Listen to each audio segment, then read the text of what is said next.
welcome to the Vamos podcast. I am Freddy Rivera, your host, and if you're wondering what Vamos means, it's Spanish for let's go. All right, welcome to the Vamos podcast. Today we have a very, very special guest today, Jason Galvan. Jason is a recruiter, one of the best that I've met, basically, and essentially used to work together at Amazon. And Jason grew up in Tucson, Arizona, comes from a very large Mexican family with roots tied throughout southern Arizona. He's a first generation graduate with a bachelor's of science from the University of Arizona. After graduating, Jason headed to the sunny beaches of Orange County, California, where he would get some of the biggest opportunities in his career in the recruiting industry. Jason also started his career on the agency side of recruitment, working for firms like Aerotech, Kforce, Cybercoders. These are really big names, by the way, in the recruiting industry. We'll talk more about what agency is versus in-house, right, Jason? There's a big difference, right? And then Jason transitioned to working for some of the largest tech companies in the world, like Uber, Amazon, Facebook, Meta. No big deal, right? And his career path was all but linear. Brings a unique experience of both the business development, recruitment in multiple industries, which led him to start his own recruiting firm, Journey Talent Partners, which is journeytalent.com. Really great site. I checked that out. We'll talk a little bit more about that as well. And Jason's just here to talk about his journey as a Mexican navigating his 13 plus year career where he was considered an underrepresented minority. We can definitely talk about that, bro, and a lot of organizations that he's been a part of and share his perspective on what has led to his success as a new business owner, a great recruiter, and a future to be father, right? So very, very excited about that as well. So Jason, welcome to the pod, and let us know if I missed anything, and just welcome, bro. Yeah, thanks for having me, Freddie. Congratulations on launching this podcast. I've been listening since the inception and really impressed with the content so far. And yeah, just happy to be a part of it. Thank you, bro. Thank you. And just to kind of kick us off, right? Because as we do and as we are, right? Latinos, first generation, I am as well. I'm actually rocking my Nicaragua jersey right here for the folks on YouTube. I just felt it was right to just kind of wear something like that. But we roll with it, we figure it out, we keep going, that type of thing. And we had some technical issues. I even spelled your last name wrong just because I got back from Costa Rica from a mastermind. So just appreciate your flexibility and just really appreciate you being here, bro, because I know you're busy, not only work-wise, but also with your family. So I appreciate you for taking the time to be with us. So just to kind of kick us off, bro, I love for folks, as you know, right, Latinos, it's not just about business. We want to get to know each other and etc. So these are rapid fire questions, like first thing that pops into your mind. And these come from everyone's uncle, Theo Snoop Dogg, from his show on YouTube. So first off, and you've lived in Arizona and Orange County and like the Bay and etc. But hot or cold, which one do you like better? I got to go with hot. I can't do cold. I have never lived in a super cold environment. I don't think I can handle it. My wife's from Cleveland. And every time we go visit in the winter, I just can't really handle the like once it drops below 50, man, these Mexican bones get real chilly. Bro, I mean, I lived in Seattle. I could definitely identify with that. Okay, tacos or burgers? Yeah, it's a tough one. I'm gonna go tacos. Burgers kind of knock me down. I love them, but it pretty much knocks me out for the count for the rest of the afternoon. Right on, right on. Food coma, I love it. Favorite movie or favorite food dish? Which one, whichever one you identify more with. I love movies. I got to throw it back. Like I think Adam Sandler back in the day when he was just kind of rifling off some of his comedic stand up was great. And I think being a golfer, I mean, Happy Gilmore just really does the test of time for me. And I think some of my old coworkers can attest to me quoting that movie till this day. And I know it's like what, almost 20, 30 years old. So who knows? Classic. That's probably got to be my classic. Dude, classic. First thing that came to mind was The Price is Wrong, Bob. But RIP to Bob Barker, RIP. Yeah, 99 years old, right? I lived the full life, man. I mean, what can you say? What can you ask for more than that? I mean, honestly. Exactly. Okay, since you've lived a little bit all over as well, best Mexican food you've tried, Arizona, Bay Area, LA, anywhere you've lived, where's the best Mexican food in your opinion? Oh man, I'm a little biased. I still think it's in Arizona. I did find some really good spots in, Southern California, Northern California, but when it comes to just true like Sonoran style Mexican food, I mean, I think Tucson does it really well. Right on. Is that where your family's from? Is it Sonora? Yep, yep, yep. Primarily. Right on, right on. Hey, whatever someone believes, right? Like it's all good. And then really quickly, top 3 to 5 albums that you just are like these are my albums. I on a desert island, I'll listen to them all day. Like what would those be? Oh, geez, it's tough because albums kind of went out the window when all these streaming casts started coming That's out, true. right? Like, Yeah. so I'll just go like artists. I'd probably say like I love Postal Service. Kind of Yes. that Northwest like Pacific vibe Yep. that Ben does. Um, so love me some Leon Bridges. Saw him in concert a few times in Oakland. That was unreal. Drizzy Drake, just because the guy's been at it for a while, and Yep. love me some Drizzy. My wife's kind of got me into like some more of like electro feel stuff, like Rufus Del Sol. Got to see them in concert a few times. Really into that, and I can just listen to that on a just kind of chill out on that. And then lastly, I got to go like LCD Sound System. They're really Ooh. funky vibe, bring a lot of energy in shows, and yeah, I would say those five, and probably add another 10 to 15. But those are the ones Yeah. that kind of pop to the top of my head. Yeah, I remember when we first met, which we'll talk about a little bit later, but I remember we were talking about music and it was great talking to somebody that was like so eclectic and just like I just love talking about it and trading music and stuff like that. But what I remember about when we first met, it was some sort of offsite. I think you flew into town and I'll just really quickly say it's really hard and rare to find like good recruiters. The best way I can put it is you have the juice, you have that like eye, you know what I'm saying? And I think I'm not saying I'm an expert or anything like that, but there's a certain way to do it, and then there's like the rest of the ways to do it, right? But I kind of picked up on that right away, and then on top of that, you're a good guy, you're a good dude, and I remember we were just kind of going back and forth about recruiting, about working, about stuff. So that's what I remember about when we first met. And I don't know if you remember anything else. Like we were just kind of hanging out and vibing. Yeah, no, definitely. I think it was flew up to Seattle, and I think we may have been hanging outside of a baseball stadium potentially. I I don't think remember, so. I don't remember. but Yeah. uh, but yeah, it was. I just remember connecting with you and just being like, oh, good, Freddie gets it. He's seems like a good dude, and I was just kind of getting my feet wet at the company and just getting a chance to meet everybody in person because I was working in a satellite office down in Orange County, so getting a chance to meet some of the team members that I was collaborating with daily was really cool, and then to meet somebody like yourself, who I kind of saw a bit of myself in you. It was cool to see, especially at such a large tech organization. Yeah, dude. I mean, really quickly, like when I know we're talking about Seattle and Amazon, but when I was at Google, I immediately, my first couple days there, I was like, hey, where's all the Latinos at? You know? And I asked the guy like serving the food and stuff, because I was just like, hey, you're Latino. Like, where are all they at? And he just made a comment like, dude, there's not that many. If you find one, like grab a hold of them and like keep in contact. And that was somebody that wasn't in tech. He didn't work at Google, you know, he was a vendor for the company.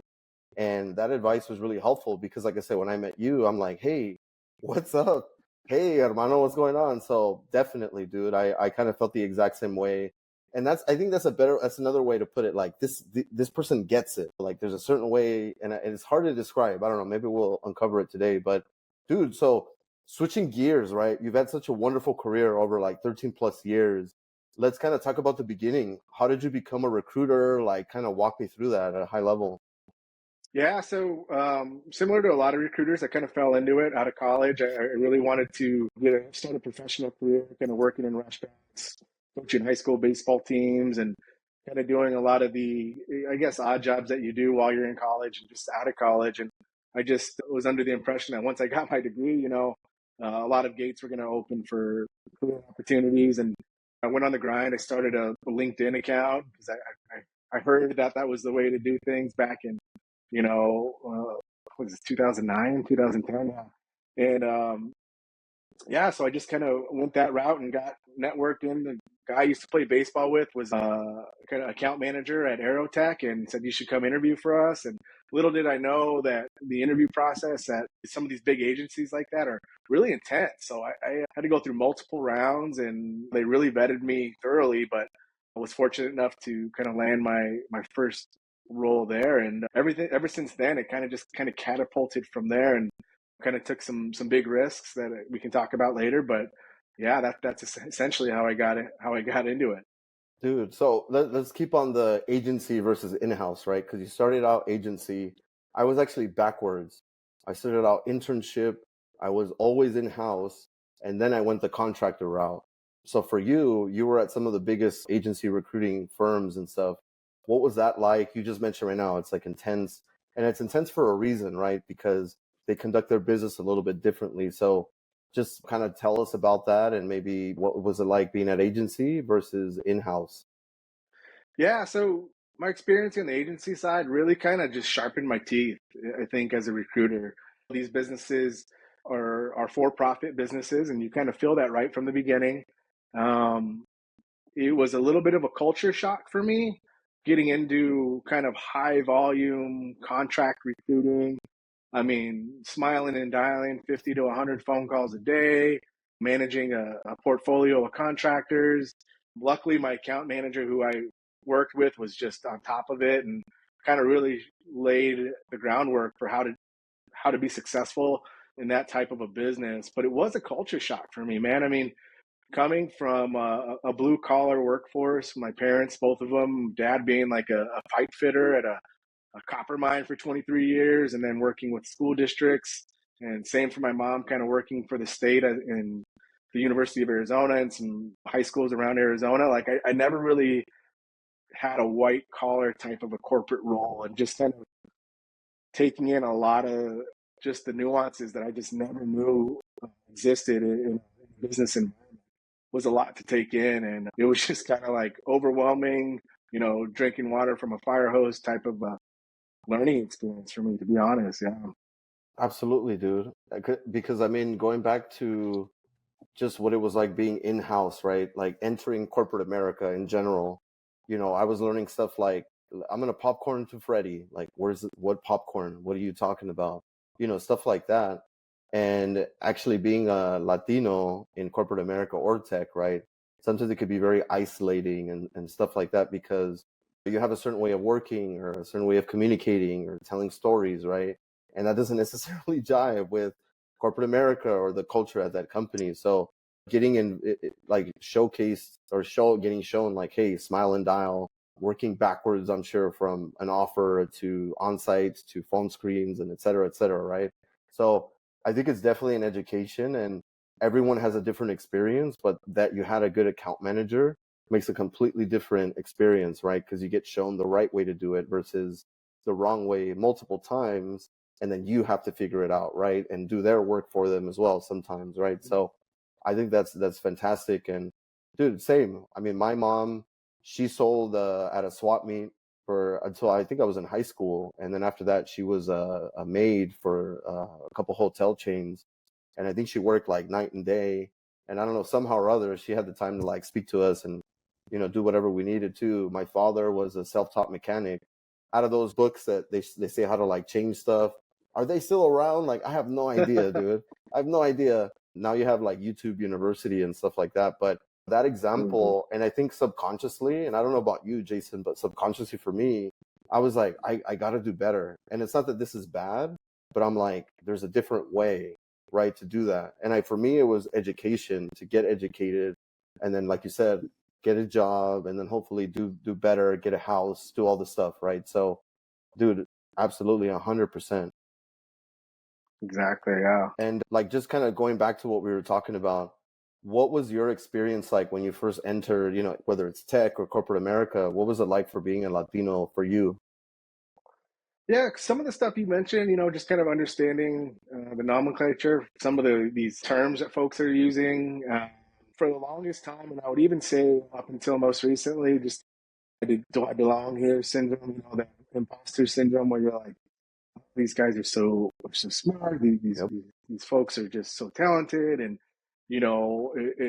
do I really deserve a seat at the table? And that kind of sat with me for a while, you know. And for me and just my personality, I really like to understand the environments that I'm getting into and understand the processes like thoroughly to the point where it's like paralysis by analysis a lot of times. So that's a big challenge for me throughout my career, is just to kind of get in there, get my hands dirty, and just do things.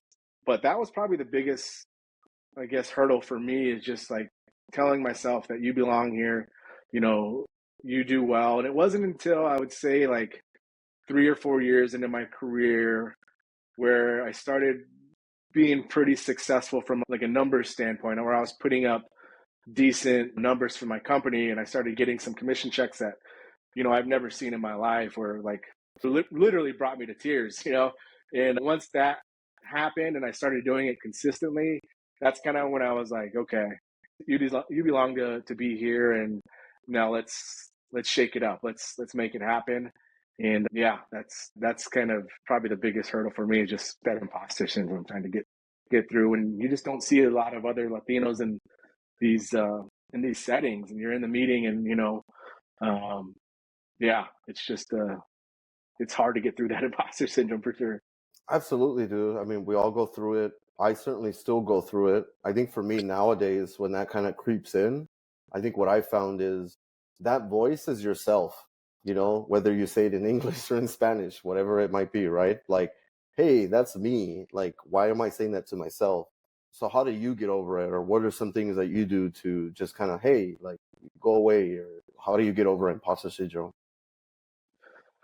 Yeah, it's tough. I know for me, like getting involved and just kind of, for a while, I was afraid to kind of bring my true, authentic self to work. Like, you know, Yes. what'd you do on Sunday? Like, I did a little carne asada, you know, barbecue with my family. I was almost like, I knew a lot of my coworkers maybe hadn't had that same experience. And I was kind of, wouldn't say like ashamed about who I was, but I was just like unsure to bring that to the work environment. Yeah.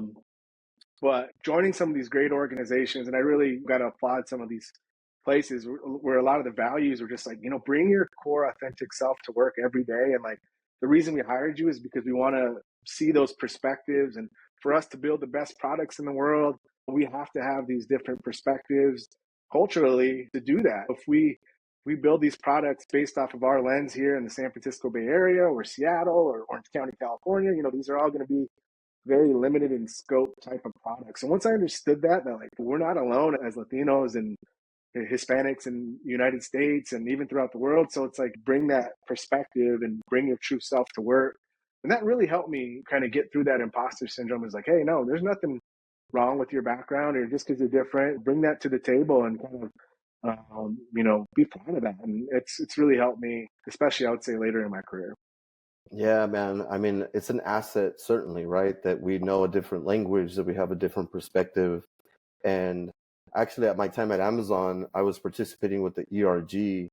And one of the coolest projects was being able to work on, I don't want to call it whatever the project was, right? Just because I don't know what's confidential and what isn't. It's out there now, but it was basically a way for us as an ERG, as employees, and also people outside of Amazon to teach Alexa how to speak Spanish and how to pick up on the different dialects, right? Because in Mexico, people speak different Spanish. Amongst Mexico, people do speak different Spanish. Latin America as well, South America as well.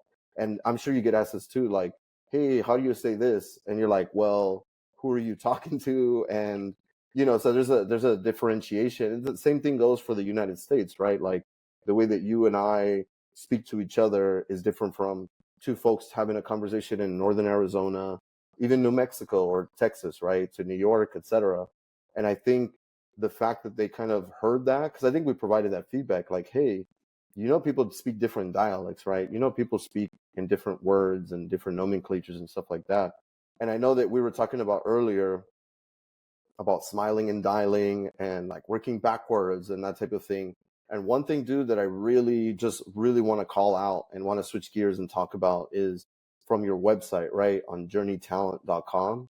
The first thing that I saw, which I was like blown away, was career consultants with an empathetic approach. Like, dude, tell me about like Journey Talent. Tell me about that just phrase in general. Like, what is up with that? Like that blew my mind because there's not enough empathy, I think, in recruiting. And it's a lot of times about smiling and dialing, get your numbers, get your offers, close positions, close requisitions, stuff like that. So tell me about that, dude. Yeah, I mean, that's kind of been my mantra as a recruiter is just kind of leading with empathy. I think we've all been on the other side where we're the candidate potentially applying for a role, or on the other side of the table sometimes hiring for roles. So kind of understanding both sides. I look at an empathetic approach is just really being transparent with people about what's happening in the process. Uh, from a candidate perspective, what may be some shortcomings on your resume that they're going to definitely go and dive into a little more, just making sure that they're prepared and ready to have conversations about maybe some gaps in their resume, or maybe something in the job description that they don't have that much experience in. Just kind of making sure that the candidates are prepared and ready for those conversations to happen. And then from the client side, just being very transparent with the business and the hiring partners about being realistic with their expectations, letting them know when a candidate's comp expectations are far off base and maybe we should move on with other candidates, letting them know that, the candidate's not really interested in their role, like they rank us, fourth or fifth on their role on their stack rank list. And just being transparent with both sides, both the business and the candidate, I think is really the mantra of Journey Talent Partners. And what I lean on is I think both sides of the table appreciate transparency, and that's really what all you can do is that's all you can really provide as a mediator, right? You can't do much more than that. So I think transparency is key, and just making sure the experience is a good one for both sides. Dude, I love that because I feel, Journey Talent Partners, the way your approach is very similar to mine. And I think that's why we jive the first time that we met, right? Because you're an advocate for both sides, for the hiring manager, for the hiring leader, in your case, the client, but also for the candidate, right? Because if they need more money, but the skills are there, that makes sense, right? And you're like, hey, they're very excited about you. However, this is kind of what I'm noticing. And if it's not that much of a problem, let's kind of talk about it and then let's keep moving in the process, right? But so you mentioned clients as well. So what type of clients is Journey Talent Partners working with right now? Like, what are your specialties? Just kind of walk me through that. Yeah, so I would say like recently in my career over the past, 5, 6 years, I really kind of focused on building, technical product teams, primarily focused on the UX experience.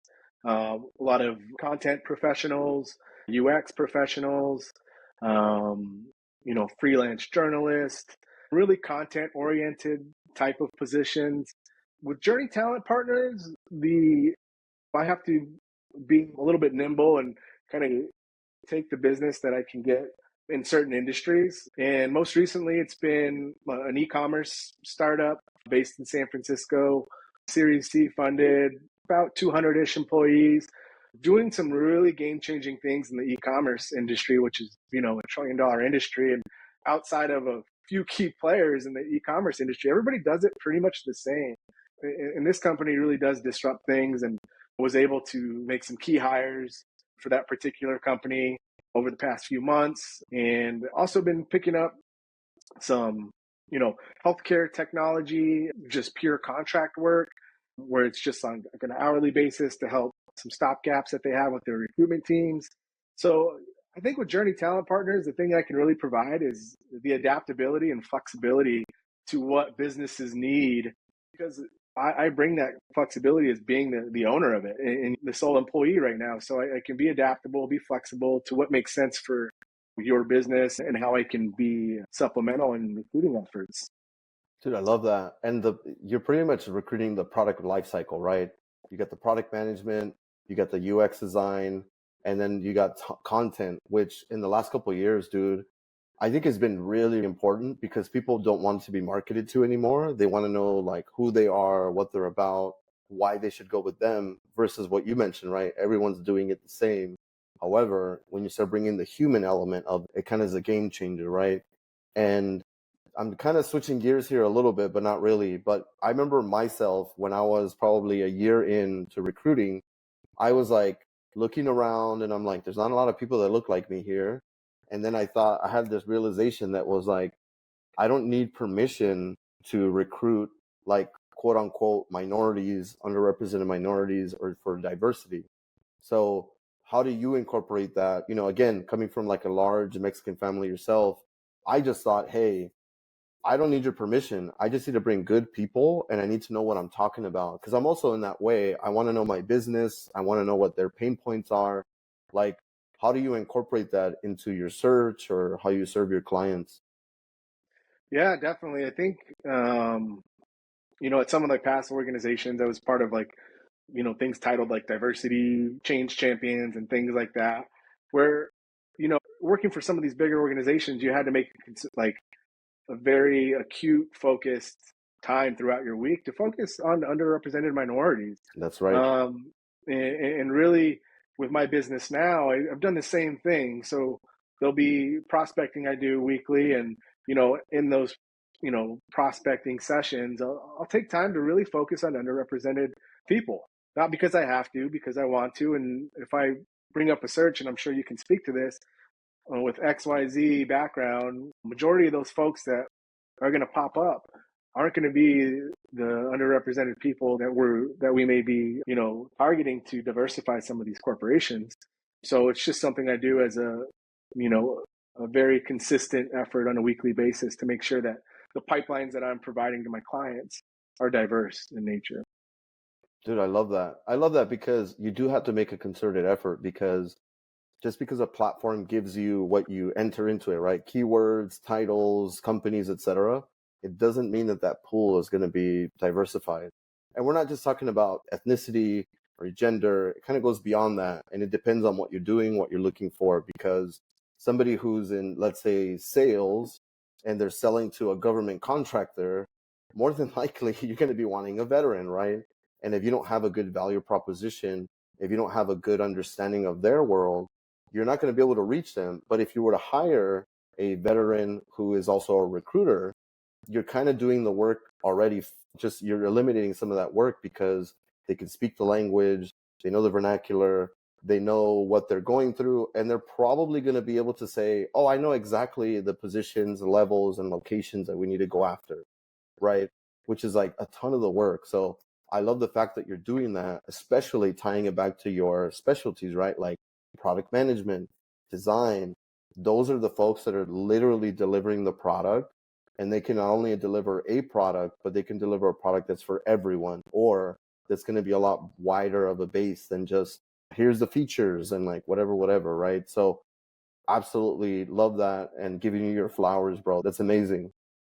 Thank you. Thank you. Yeah, it's important to me. And I think it's everly getting more and more important for organizations to make sure that they're representing um, a lot of different folks within their organization to build the best products. Yeah.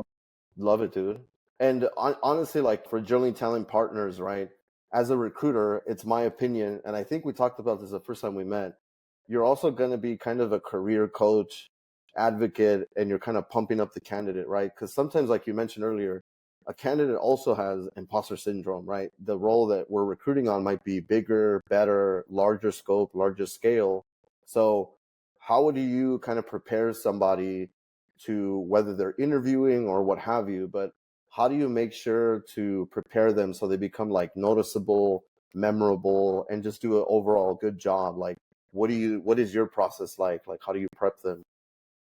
Yeah. So if there may be like a shortcoming in their background or a specific area that maybe the client's looking for that they don't have, there's no way to sugarcoat that. I recommend and advise my candidates just to call that out. Say, hey, I haven't done too much of XYZ. However, I think that my experience in this arena, or would really set me up for success, and I can lean on that. And definitely not, just don't shy away from it. Just call it out, call it what it is. And I think the businesses really appreciate that transparency and accountability, right? You're kind of coming to the table saying like, yeah, but I actually haven't done too much of that. However, I think I can do that because, and then have them lean on something else. But those are conversations that I have with the candidates. Say like, hey, they're definitely going to ask you about your lack of experience in e-commerce, right? So, kind of be able to talk about that and don't be afraid or shy away from it. Like, let's move on to another question. no, focus in on it, hone in on it, own it, and stay accountable. And I think that more so than anything is helpful in the process as you're interviewing, right?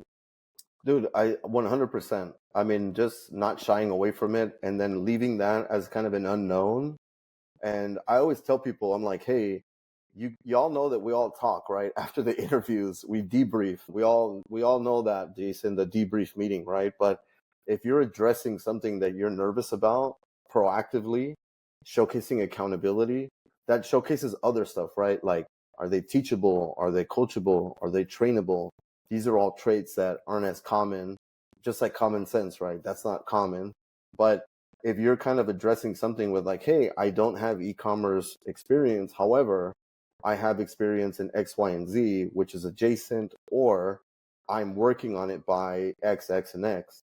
So if you kind of not attack that, but if you address that ahead of time, it kind of just shows somebody like they're self-aware, they're introspective, and I don't have to hold their hand for every little kind of thing that they're deficient in, right?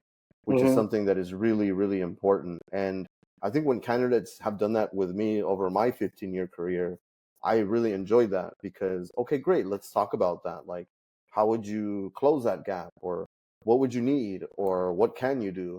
And honestly, what I found is when you ask those questions as a recruiter, you find other things that you're like, oh, you don't have direct experience, but you have experience over here, which is something that we do need.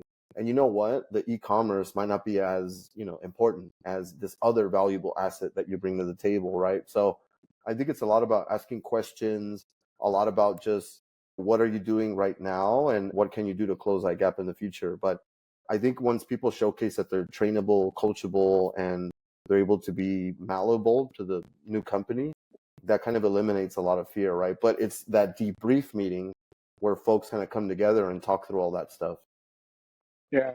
And you know, too, Freddie, is I think that candidates don't want to get into a role that they're not unqualified for, right? Like, so Right.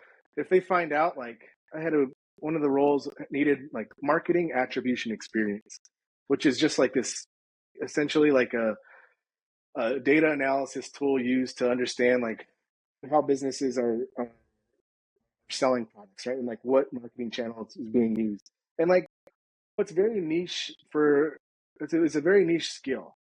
And well, a few candidates I talked to like just didn't have that, and some of them went through with it anyways in the interview process. And we were very transparent with the client that they didn't have that experience, and the client ended up saying like, we really need this, like that's going to be like a table stakes for this role, and the candidates didn't have it. And you know what that did is it made the job very clear from a recruiting perspective on what I'm looking for.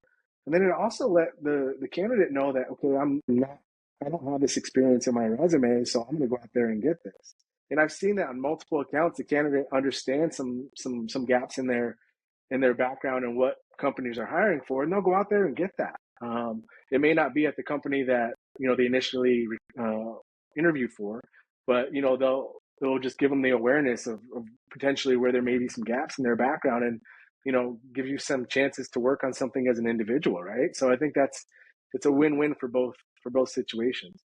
Dude, I love that because I've had candidates where you give them feedback and then you come back 3 to 6 months later and they just knock it out of the park, right? Because they're driven, they have accountability, they're introspective, and then again, they just take action. They take feedback. And it's very rare, working for certain companies, you're not allowed to give feedback, and there's a way to do it and then there's a way that they don't want you to do it, right? But I think you being at Journey Talent Partners, you have that flexibility. And I know from the fact, even before we, this and when we worked together, you were somebody who I'm like, this person I know is going to take that extra mile to give that feedback from a caring perspective as a recruiter, but also as a person. So I think it ties back to your empathetic approach, right? Because they're people too. They have families, and nobody wants to get into a role that they're not qualified for because the company's unhappy, you're unhappy, and then it's just not working. So I think the fact that you take the care and attention to give them the feedback so then they can land a job, wherever it is that they're best fit. I think that's, again, this is the juice, or like you get it. And this is why I have you on, because it's fantastic. And speaking about empathy, right? Something that I keep on hearing about, and I would just love your feedback. And I asked you this over, I think, message, right? But I would love, dude, to just get your feedback on this and just kind of put this to bed, right? I have 15 plus years of experience. You have 13 plus years of experience. There's all these articles and talk and chatter about AI, machine learning, reviewing resumes and that kind of thing. I personally have never seen that. The closest thing that I've seen is putting a question, like a pre-qualifying question that's like, do you have the minimum, whatever it is, like, do you have 5 years of experience in a product management role in like native mobile app or something like that? Yes, no, or whatever it might be, right? But have you ever seen that, a machine or anything reviewing resumes and knocking them out ahead of time for you?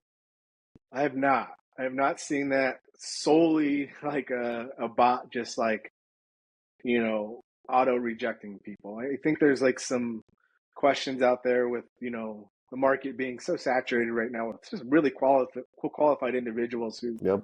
maybe have never had to like sit and wait for an interview. And it just seems to be like a very candidate saturated market at this point. I can definitely see automation, machine learning be a tool that recruiters utilize to help them become more efficient.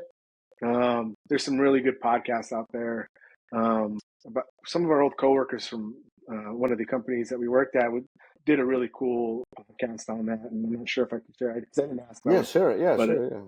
Yeah. yeah, but his name's Justin Gio, and he did a whole podcast about how to lean on automation as a recruiter, and essentially just saying like how tasks that would take us 20, 30 minutes to do, leaning on these automation tools can maybe be expedited in a couple minutes. So automation solely by itself, I don't think we're there yet. I don't think people are getting auto rejected, but I do think that recruiting as an industry is really going to lean on those tools to help us become more efficient. Because I can tell you firsthand, like some of the clients I've had over the past few months, like one of the clients gave me access to their applicant tracking system, and I had to go through about 500 to 600 resumes of all highly qualified graduate degrees. I mean, you name it, and from prestigious schools too. And it was difficult to go through, and I had to like really have a high bar to see who got passed through to the next round. And I mean, some of the advice for any folks, candidates out there listening right now is like, this is the first time I would say like potentially having a cover letter for a specific position. That kind of like set some people apart when I was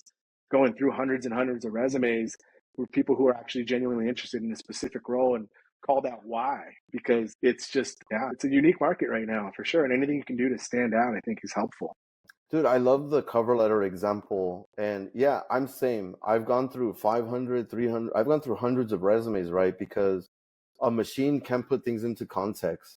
They can't relate it to something you heard in the hallway with somebody on the team, the hiring manager, right? So when I see all these articles and people talking about, I'm making my resume and then my ATS friendly resume, and I'm like, you're not spending the time in the right place, because it's all about your experience and the way that you present it. Because, and you let me know what you think about this, but to me, a resume is what gets you a phone call with the recruiter, like ideally, right? Or normally. And then the way that you carry yourself in your experience and your prep on how your experience relates to that role is what's going to get you the next phone call or that coding test or whatever. And then from there, you get an on-site interview. And then again, you have to prepare, like, who are you talking to? Who is this person? Are they a data oriented person? Are they more customer facing and like kind of big idea person? Like, you have to prepare in that way. And then you get to the offer, and then that's a like compensation conversation, right? But it's like everyone is so, or I'm not going to say everyone, but there's a lot of folks that approach me and are talking about the ATS resume, the resume, like, it's your experience, dude, and the why. And honestly, sometimes people have this resume and I'm like, what kind of role are you applying for? Like, I can't tell based off of this resume.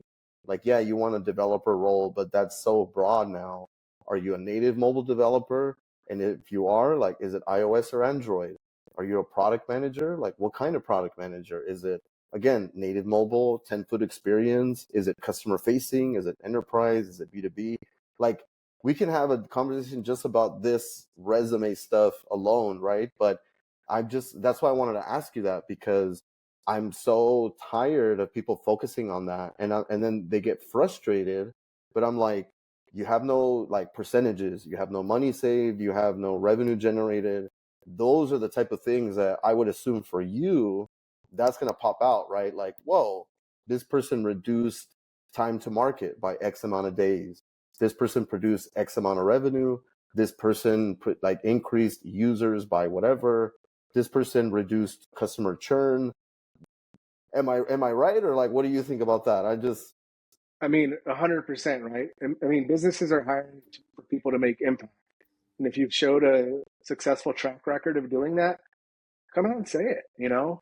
So I think that that's key. And like you mentioned, like having that conversation and how they articulate why they feel they're great for the role is I mean, that's I mean, in the most basic terms, what we do as recruiters is like, can this person explain to me why they are a good fit for the role? And as a recruiter, like, do you buy into that, right? Does it make sense and does everything line up?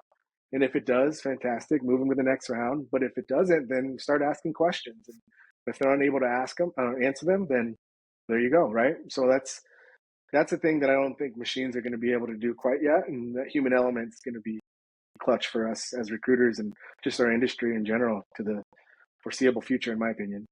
well, that's your then this is to your point earlier, right? Recruiting with empathy, because I know that you know a bunch of recruiters who just click through, click through, click through, right? Like reject, I don't know enough, reject, reject, reject, right?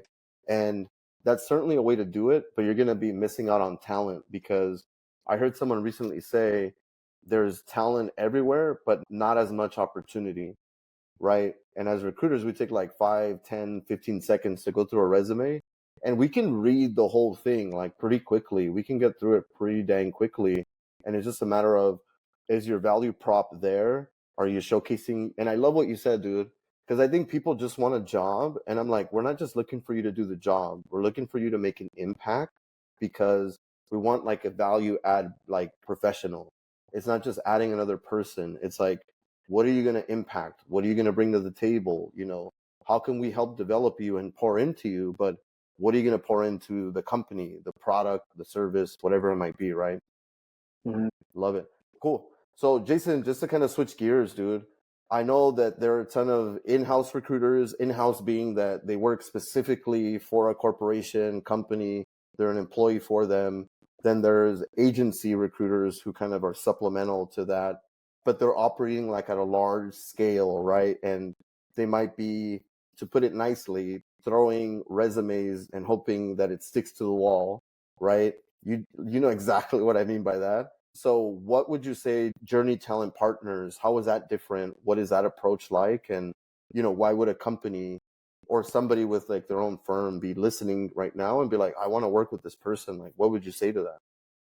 Yeah, so I think the reason I created this company and the reason I'm going full throttle with it is I think there's really an opportunity for a company like Journey Talent Partners to kind of fill a gap with business needs right now. You have some very well respected large agencies out there that do very good work. I've worked for a few of them, and they're great at what they do. I'm not going to discount their work. If you need to hire somebody, you can definitely go to a bigger agency. But I think what I bring to the table is just kind of being on both sides of the aisle, right? So I've been on the agency side. I know what that looks like. I know that business model. And then I've also been on the internal corporate side where I know that businesses looking to hire the best people in the market. And having that competitive landscape, being able to see that and seeing what it takes for a big FANG company to land an all-star technical product individual going up against startups. I know what that takes. Then also, like, I know what it takes for a small startup who's recently funded, who doesn't have the big shiny building or the unlimited food benefits and all that crazy stuff that you see with some of these bigger tech companies. I know what it takes to land top tier market for those companies too. So I kind of compare it to, like, I don't know, like why you'd go eat at a family owned local restaurant in comparison to like a big franchise or a big chain restaurant, right? You go into the local restaurant, they're going to give you a little bit more personalized service. they're going to be a little bit more flexible, and maybe you can order off the menu and like, hey, can you give me some of that red chili that just on the side? And you can do different types of things. And that's really what I bring to the table is just that flexibility from a business standpoint. If you just unfortunately had to lay off your talent department, which I've seen with some of my clients, they still have some key hires to make. How are they going to do that? They realize their bandwidth's super low and they still need somebody to kind of run those processes. I can step in and do that. I can be flexible with like how that comp structure works. We can do like a weekly engagement fee. We can do a pure contingent fee. But basically, I can build around what makes or what works best for businesses, which I think is something that some of these bigger agencies can't do. And then what you can't get out of hiring a full-time recruiter, because I mean, that's expensive to hire somebody. So I'm really kind of that, I guess, that gap in between there somewhere that can really be flexible and help businesses grow and make some key hires. And the tools I use and stuff are very similar to a lot of the agencies out there, and even some of the internal corporate recruiters at some of these bigger companies. I have those access to the same tools, and you kind of get some executional accountability from me because if it's not working and you're wondering why the pipeline's low or why we haven't hired anybody yet, there's not a bunch of red tape to cut through. It's me, and I think that I'm a very accountable person. I'll be transparent with the clients throughout it, and I think that's really what differentiates my service in comparison to some of the bigger agencies out there. And so far, it's been a successful ride, and I can only hoping it can continue. And yeah, that's kind of my differentiator, I would say. Dude, I love that example. Like, you eat at the local place. It might be $2 more expensive, but it's going to someone that was really working hard, but giving you great service, right? Because you can always compete on price, and it's kind of just like a spiral downwards, like, and who pulls up first is the one who loses, right? Who gets cheaper and cheaper. But for you, you have someone that's going to be on top of it. They know both sides, like you mentioned.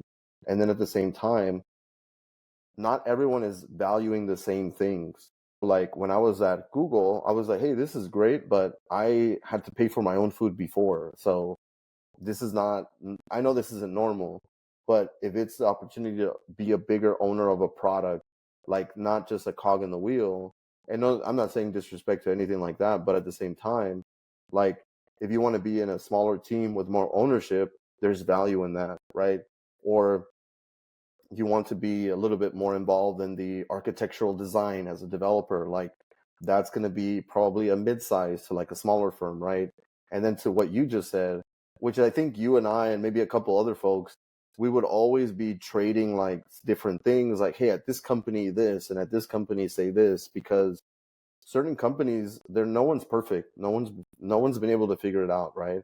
So the fact that you're aware of the pain points, the certain things, the strings to pull on, because I'm sure you have, I certainly have. I've recruited people out of like FANG, which would be like Facebook, Apple, Amazon, Netflix, and Google. And I've recruited them to smaller companies that aren't serving food every day or what have you. And that's not the end all be all. That's certainly great, but sometimes other folks want their time back, right? I've recruited people who were on the road a ton and they were getting great money, but they just needed more time with their kids, with their family, with their loved ones. And we made it work. We made it work, whether it was we kept their salary or increased their salary. Sometimes we even maybe we're taking a smaller salary, but their quality of life improved and they were able to see their kids a lot more and stuff like that. So I love the fact that you're not only empathetic, you're taking your learnings from the agency side, the in-house side, and then you're just like an empathetic, accountable person, and then providing that really, really well-rounded service where you don't have to go to an account manager and then to whatever layer and then whatever layer and then the recruiter, right? You are like the person, and they could just go to you knowing that, I'm going to get this key hire, and I'm just not going to get a person. I'm going to get the person that I need, because you're providing that like white glove service, which is so important in recruiting, especially the way that you're doing it. So kudos to Yeah, you, sir. It's really good. yeah. Thank you, Freddie. And your personal brand's extremely important, as you know. And I think that as a recruiter and a first contact with potential candidates, I mean, you're really like that first kind of touch point for companies and their brand, and I think that's something that, I do really well is kind of present myself in a good way for particular brands. And yeah, I kind of bring that personalized approach to it. Like I don't think you'll see at other big agencies. Or yeah, I think that's really kind of the differentiator for me, is like that personalized service. So yeah. That's huge because as a recruiter, you're the first touch point, like you said. And I always tell people or train people or whatever, but I'm like, as a recruiter, I'm probably the first person you're talking to from that brand. And I think of every candidate as a customer. They could be a customer, so if they have a bad experience, next thing you know, they might go somewhere else, right? So I think you're doing the right thing for the client, for their brand, and then just doing right by the candidate. So it's a win-win-win for the client as well, right? For It's a win across the board, which I absolutely love. Um, we're coming up on time, so again, I just wanted to wrap us up here. This has been awesome, dude. This has been fantastic. You're an awesome recruiter. You're an awesome person. I wanted to say thank you for your time. Thank you to your family as well, because since you're expecting, and I Yeah. just wanted to close us out that it's coming any day. The baby's coming any day now. So just very, Yeah. very happy for y'all. And please tell your family, the missus, like, thank you so much for letting us spend some time with you. And bro, let us know, where can we find you? If you want to have a shout out to your baby or something and they want to hear this years later, like, let us know. But Yeah. let us know where we can find you, dude. LinkedIn, Calendly, like whatever. Yeah, for sure. LinkedIn's probably the best place to find me from a professional standpoint. I do have a website, journeytalentpartners.com. It's not the most comprehensive website, but I'm not a developer by any means, but I'm a great recruiter. And yeah, shout out to my baby girl. She should be here. We're due October 1st, so the next couple of weeks, any day, who knows? Avery Rose, we're excited to meet you, girl, and Yeah. Hello. hopefully when you hear this years down the road, we'll be in a good place financially. So Freddie, appreciate the time, brother. It's been a pleasure, and it's always good catching up, and really cool to see a fellow Latino doing a podcast, and happy to be a part of it. Thank you, bro. I appreciate you.